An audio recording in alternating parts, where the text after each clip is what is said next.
Hello, my name is Melissa Marcucci, and I'm an assistant professor at St. Joseph College here in West Hartford, Connecticut.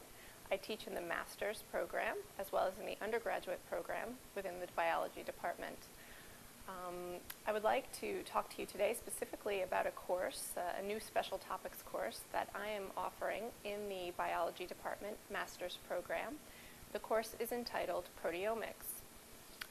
The omics field, genomics, lipidomics, metabomics, are all newly emerging areas of exploration which are born out of the Human Genome Project. So the cloning of the human genome has since deposited a significant amount of genetic as well as protein sequence data into public and private databases, which are now accessible by scientists who like to mine these databases and make sense of all of this very interesting information. The ultimate goal is, of course, to be able to apply our understanding of genetics information and protein information to clinical medicine and pharmacology. However, this is really a huge mountain to climb. Small strides are certainly being made. We heard in this past spring, the spring of 2009, we heard about the potential genetic link to autism spectrum disorders.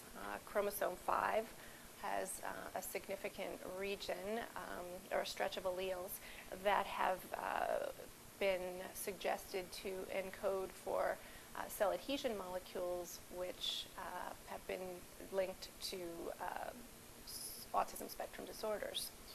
So my course is designed to introduce students to where genomics and proteomics fields are today. The course that I have designed is divided into 3 units. The first unit will focus on genomics, the second unit will focus on proteomics, and the third unit will focus on what I'm calling applied proteomics. And that really is a link to where we are with understanding certain diseases based on proteomic and genomic information. So let me give you a little bit more detail regarding each of these 3 units and what you could expect within the course.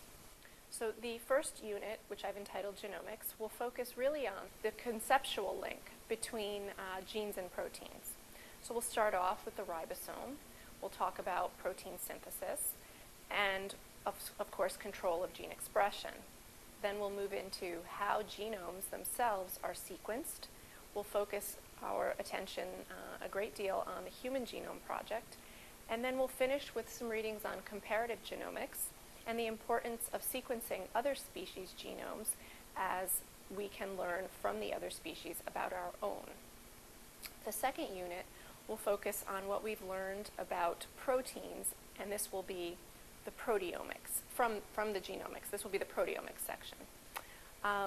We'll start off with a conceptual review of protein structure and protein folding themes. We'll survey specific proteins' structure and function, and does the structure reveal the function, and how does that happen? And then we'll move into understanding some databases. What do the databases tell us? Why are there so many partial sequences deposited into databases? Alternative splicing. How many proteins can one gene make? What are the variations in genomes? What are some of those variations called? Single nucleotide polymorphisms. What do we know about single nucleotide polymorphisms? And then finally, we'll end the proteomics section with how do we measure proteins? We'll speak about biotechniques such as 2D gel electrophoresis as well as microarrays as important tools for understanding proteomics. And then finally, the third unit of this proposed course will explore what I call the applied proteomics. And this is the area of very hot research currently. The link between understanding genes and proteins and their role in human disease is where everyone is sort of racing in the research world. In this section, I'd like to propose that we explore diseases of protein aggregation, such as Alzheimer's, Parkinson's, and other prion-related diseases, Creutzfeldt-Jakob, spongiform encephalopathies. And then finally, we will spend some time on cancer.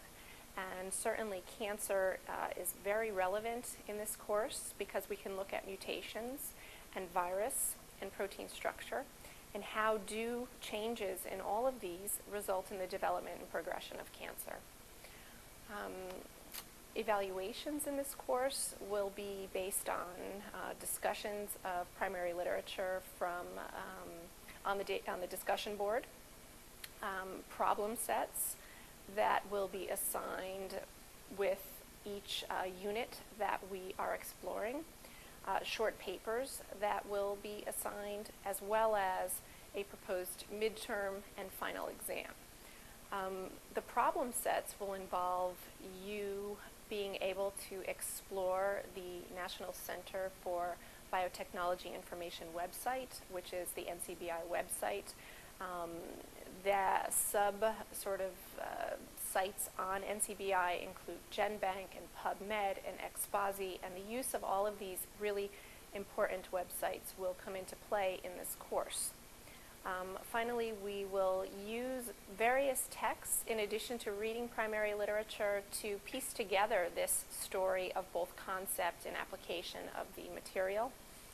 The textbooks are here. We have Introduction to Protein Science by Arthur Lesk, an excellent text to use in addition to sort of the Bible, which would have been Albert's cell biology text, to explore specifically protein structure, function, and an introduction to genomics. So a lot of conceptual information from this textbook.